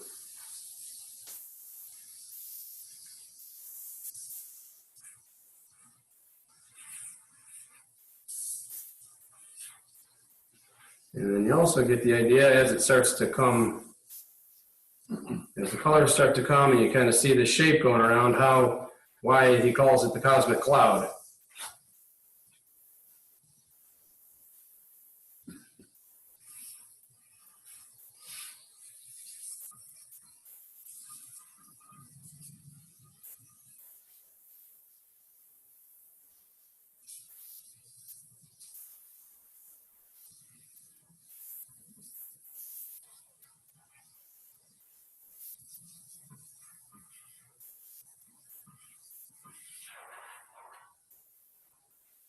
Probably, if you said this is all that water soluble.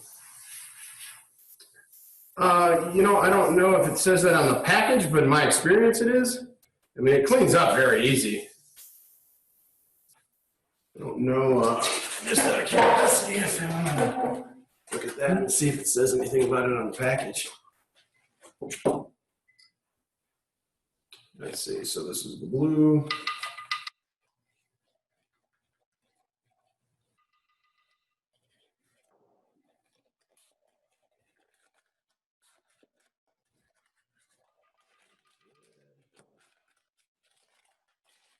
It cleans up with water, probably water soluble. Yeah, I have to imagine it is, but I don't know if it says anything about that on the instruction. Comes up with mild soap and cool water. There you go. And I can tell you in my experience that adds up. and there's no smell to this stuff at all. There's no odor. I mean, literally sticking my face in the bowl, you can't even smell anything. Question is, can the application be done with a soft bristle artist brush? Yep. Yeah, that's what's kind of neat. That's why I wanted to show in this demo, a couple different ways to use it, because I think that gives you the idea. I mean, I think you kind of get the idea right now that stuff's pretty easy to use. There's a lot of different ways you can apply it, and it's pretty fun. The second time I used this, I brought my daughters out, and my daughters are 11 and 13.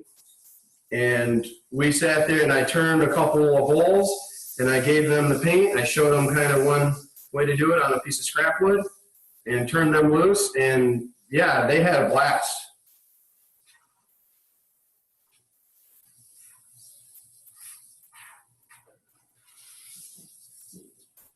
And obviously I'm kind of hurrying because of the demo.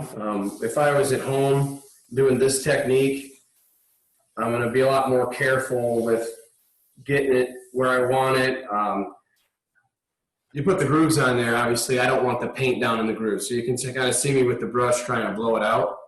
That works really well. When I put it back on the lathe, I would take my skew and redo the grooves so you have the contrast in color. You know, I don't want the black paint down in the groove. But you get the idea that if I was making something that I really wanted to be really nice, you're going to take your time a little more than what I'm doing. But I think this drives the point home, and for the sake of the demo. And don't be rushed because we did the raffle, so you got more than 30 minutes if you need. Yeah, I guess I just think, you kind of thinks, but you get the idea. And I don't know if people want to sit here and watch me blow paint around with an airbrush for an hour. But yeah, I was a little worried. I didn't know how long this one was going to take me. I don't ever time myself when I'm in the shop, and so this being my first demo, when I was getting ready, I thought, boy, how long does it take to do some of this stuff? I mean, when you do it for fun and not work, time doesn't matter. So I was glad when Pat sent out the agenda, because that gave me an idea of what I had to work with. I think that looks cool, though. I like it when the paints kind of bleed over into each other.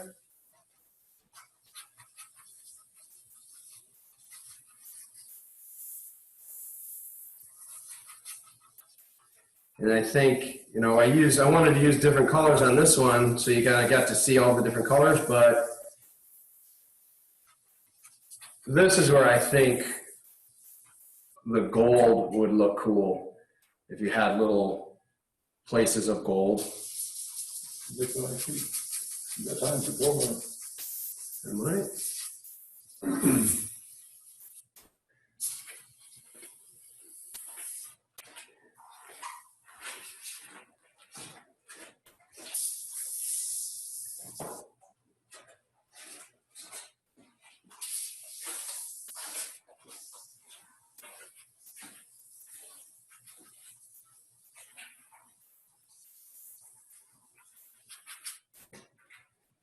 Yeah, once it starts to dry too, it almost has a texture of glue, right?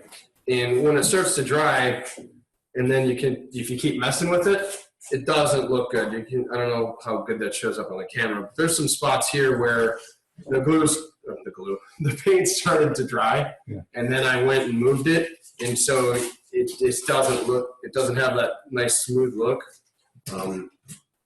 And so something that I've seen that before too, where if you keep, like a lot of things, if you keep messing with stuff, and you're chasing it, you end up causing more problems than you solve.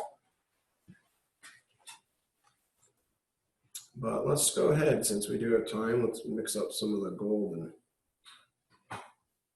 and just add it in here. I think that'll,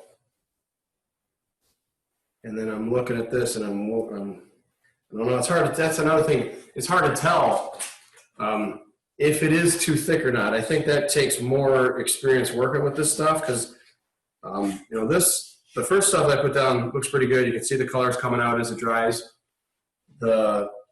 As I put it over here, I don't know if you noticed, but I started adding more, and I think it's a little too thick. And I've seen that too, and I reference YouTube a lot because I watch YouTube a lot. I watch it every day at lunch in my office. I'll throw it on and for half an hour and watch wood turning videos. And I've seen that where some of the guys out there that are working with this stuff just put too much on. And when the piece is done, I don't like that look. I don't like the white. I want more of the, it's good for having some of the border of the color to have a little thicker if you want, but I don't like this look right here. You don't get as much of the iridescent as you do the. Question came, have you ever done anything with just seeing color and patterns and clouds? No, I haven't. I usually use 3 colors. I have not done anything with just one. Let's see what this looks like.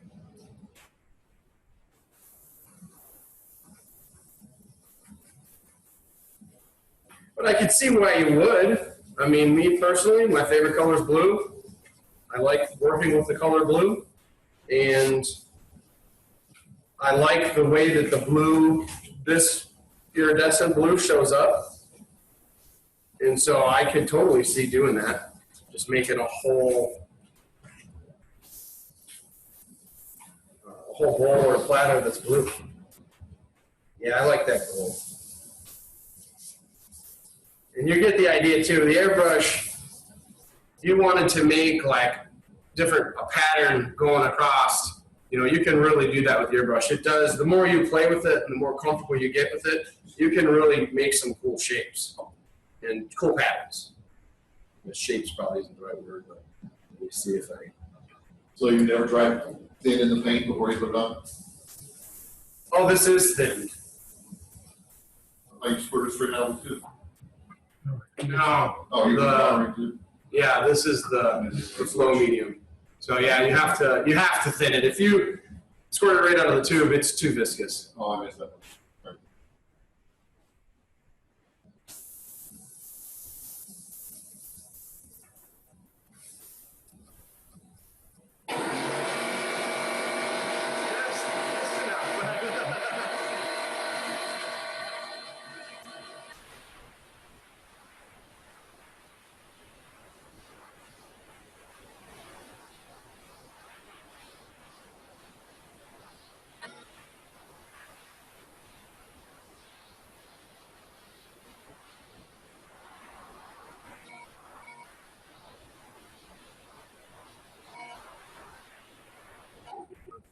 So yeah, you can, once again, right, the paint's wet. So that's where a lot of the white is coming from. It's starting to, I can tell it's starting to look better as this dries. That white's gonna go away. You can see this is where I started, which is, you know, you can see the iridescent paint coming through. And then I just put the stuff down, so. Somebody asked about your airbrush setup. The airbrush I got, it's just, you know, Dave's shop air coming into my regulator. And then I took the airbrush class at Jim's house last year. I don't remember off the top of my head the gentleman's name who gave the class, but yeah, I bought this from him. It's a Grex airbrush, and it was a super fun class, and I have been using the airbrush on some of my bowls, and it's really fun. I'm definitely glad I took the class, and so yeah, I mean, it's just the shop air coming into the regulator, and then the hose directly into my airbrush. Which you do have a regulator, that's the key. Yeah, and I've got the regulator turned way down. The PSI is only at 10.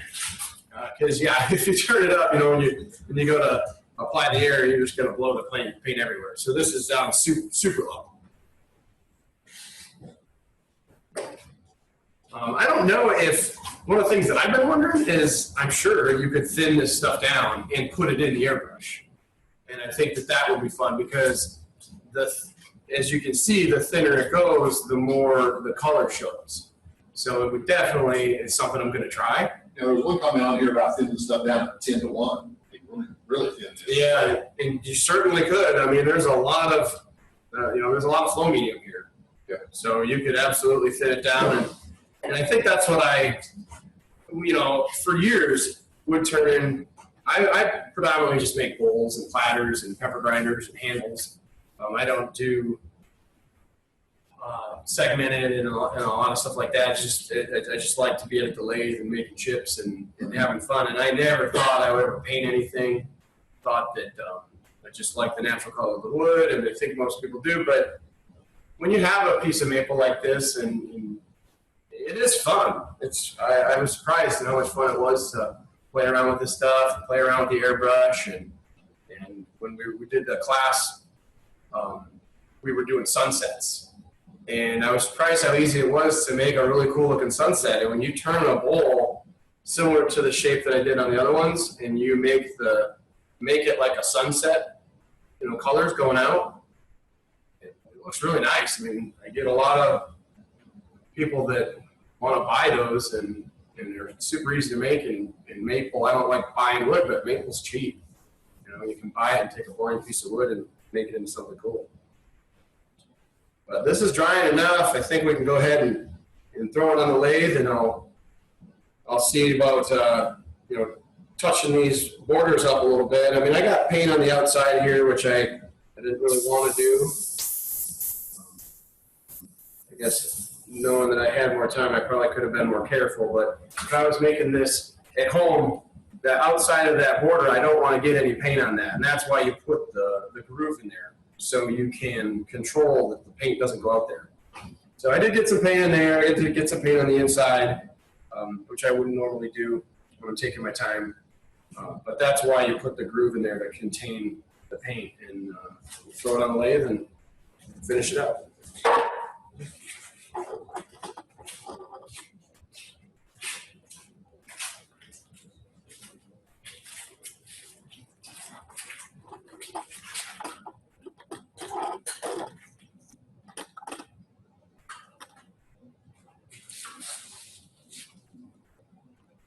Another thing that I've seen them do too is they'll put the lacquer on over top of the paint over top of the black paint before you add the iridescent paint. And I think it would make sense. That makes the paint flow easier. So that is another thing you can do when you're using the stuff. Oh, I'm back in the truck. Perfect.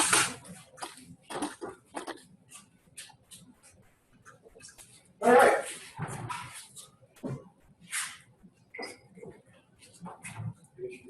See how good I painted you.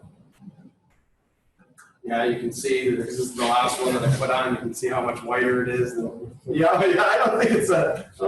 I might have some paint on my face shield there pretty soon. Sure that's dry enough to spin? We're gonna find out.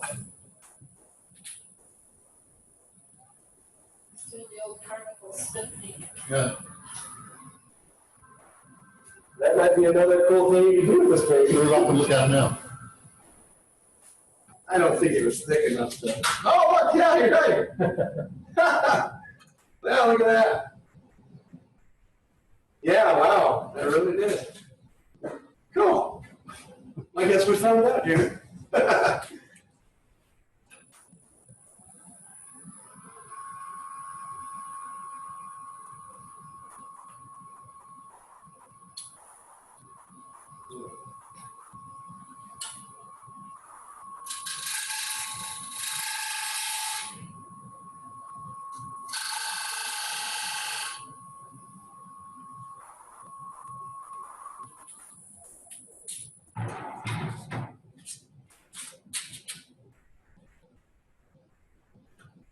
So yeah, touching up that border and bringing that black paint under there definitely makes it look nicer. More of that contrast. And like I mentioned earlier when I was doing the bottoms, probably should have spent a little more time in that back area, but that's okay. Just the reason I say that is just so when you feel the lip, I'd like it to be that same thickness and come in. And that corner isn't very appealing.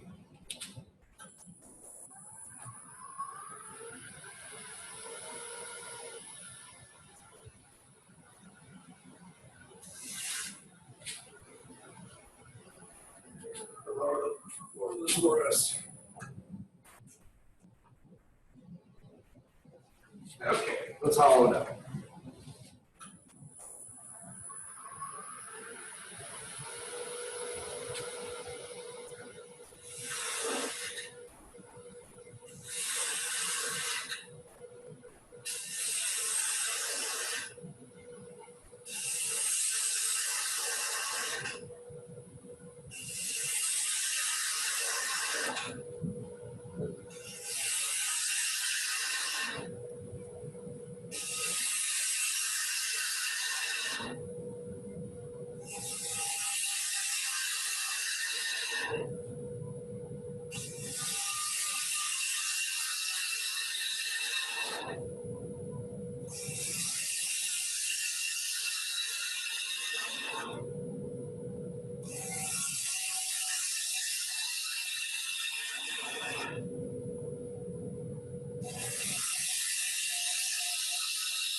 Let's see.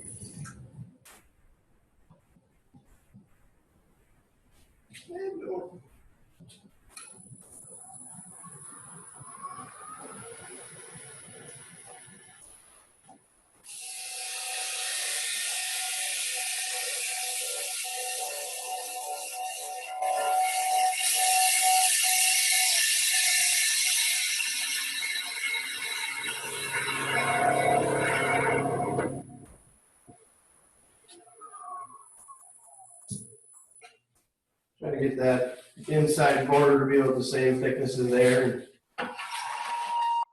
Never thought I would ever paint cherry, but when I do these, the cherry does actually look really good. I like the contrast, and when the cherry darkens up, the color. I really like the way the color turns out. I think most everybody's probably worked with cherry, so you know that this is going to darken up and be quite nice. I don't like how the paint did, come out from the centrifugal forest. It doesn't look good, but it was kind of neat to see that you probably could play around with that. And if you did that intentionally, you could probably make it look pretty cool. Doesn't look that bad. Yeah, I guess it's just because, like I said, when it starts to dry, you can see actually pretty good on the camera. Like right there, how when it starts to dry, you get that film. You can see like the border of where the glue was. The glue, I keep saying the paint, where the paint was. Yeah, we can think of some of those photos from the Hubble Space Telescope of some of the nebula. They have those thicker areas. I don't know. Yeah, and that's what's cool. Everybody has their right.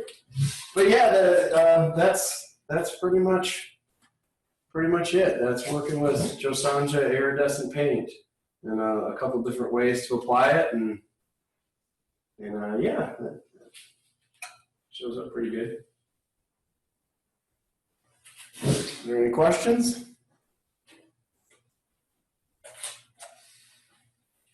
Oh, yeah, asking them as they get in.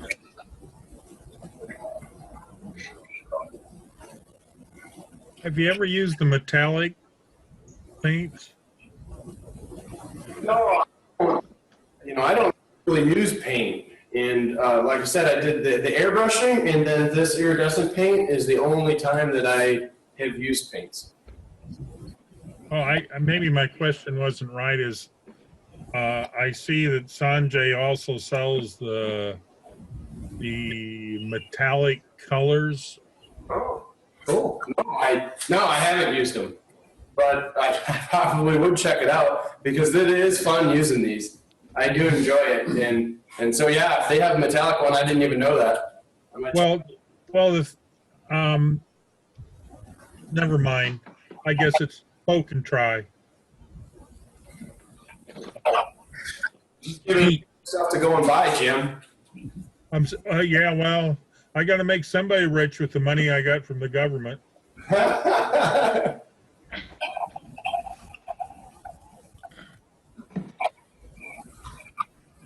It's a great demo. Thank you.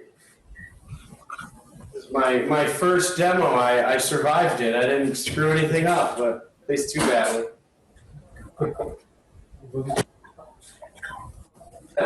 Go through the bottom of the bowl? No, I didn't go through the bottom, and So now if you wanted the rims to really be black, you could maybe take a marker or something, Sharpie. Hey, Jeff? yeah, Hey, Jeff? yeah. This is Jim, the other Jim. Yep. Another thing that is pretty cool is I actually made a vase out of ash and did the vertical sides with the using the same process. So you can do this on a vertical surface as well as a horizontal surface. So it still spreads just as nice with that too. So Cool. Here's a question. Yeah. I wondered if you wanted to go back to the backside and recontour it or touch up the OG like you talked about. Would you try to jam chuck that and do that, or? I have a vacuum chuck at home, and it would certainly work. I guess the only problem would be that because I don't have a center in my tenon, it would be hard to chuck up in my. I've never made a jam chuck big enough to do anything like this with, but I certainly imagine that that's the only way you could. Okay. well, you could actually. What's that? You could, Yeah, you could actually just put your whole chuck. 9 inches or something is the biggest they can do. Yeah, they probably, yeah, mine are. I use my vacuum chuck all the time. And so I use it so much and I get in the habit. Like if I was at home and doing this, I'm just in the habit of, no matter what I put on, even if I don't need, I'll put in my tailstock and I'll run it up and I'll just put in that dimple for later on when I want to put it on my vacuum chuck, so I have that center. Yeah, if you get a Morris taper and it has the 1 1/4 inch threads on it, I put that in the tailstock and I just take the chuck off with the piece on it, turn it around, screw that into that, and then that becomes your centering point. Yep. You put it on the vacuum chuck. We'll do it. Yeah, I mean, even because the tailstock is flat, I've done that before. Just take the tailstock and use it and try to just get it as parallel, and just push it into the vacuum chuck. But yeah, I know it's. I don't know if you can tell from the top, like what I'm talking about, but the Switch to there, sorry. yeah, no, that's pretty good. So where I'm starting to deeper in here, it's too far out towards the end. I needed to take it in and really clean up this area so it's more pleasing to the touch. Like when you feel it right there, that feels awful. I would want the same wall thickness, of course, to come through. But I think the most important thing to me, design feature-wise on this that I've learned is definitely don't want. Well, my dear.